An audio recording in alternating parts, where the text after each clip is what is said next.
I think I've just turned 73, born 6th of September 1943 during the brownout of Melbourne down here at Royal Women's Hospital.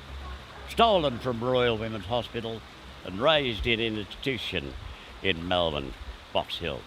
And the program in there, besides the sexual abuse and the unusual punishments, was to dissuade me, the lone Aboriginal, registered Aboriginal in that Box Hill boys' home, to be, persuaded against any sense of his Aboriginality. And so I was a lost child for many years. But I was always saying to myself, well, a real blackfella shouldn't be shooting white powder up his arms, because I started to behave like not a gangster. I never confronted anybody. But you would make wrong choices so very easily.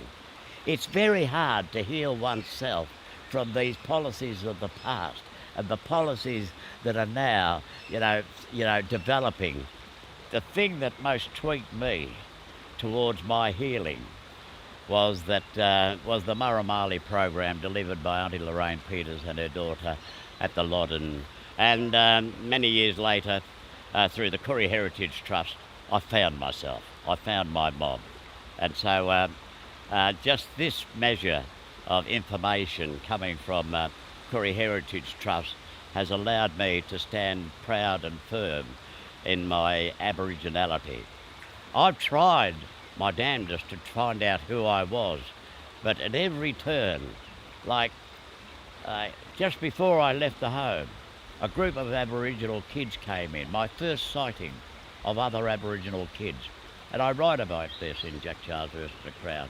It was the Edwards brothers, Kutcher Edwards amongst them. But one young fella amongst them, Arthur, said his last name's Charles, and I could recall saying to him, wouldn't it be funny if we were brothers, mate?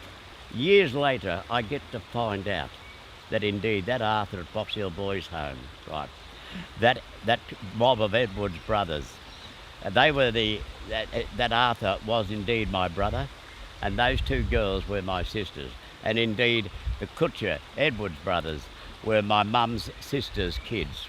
I've noticed that Jack Charles versus the Crown and Bastardy have done immeasurable healing for other people. When Bastardy was shown on the ABC, I got a letter from somebody. It was the top of a bicky barrel, Riker or something, bicky barrel, with a stamp on the corner and a note from a girl up in Queensland, 16-year-old, Mr. Charles, I'm 16-year-old, just saw Bastardy, on my way to the methadone clinic now. So, but once you accept your Aboriginality totally, you stand taller, prouder, and you're standing on solid ground.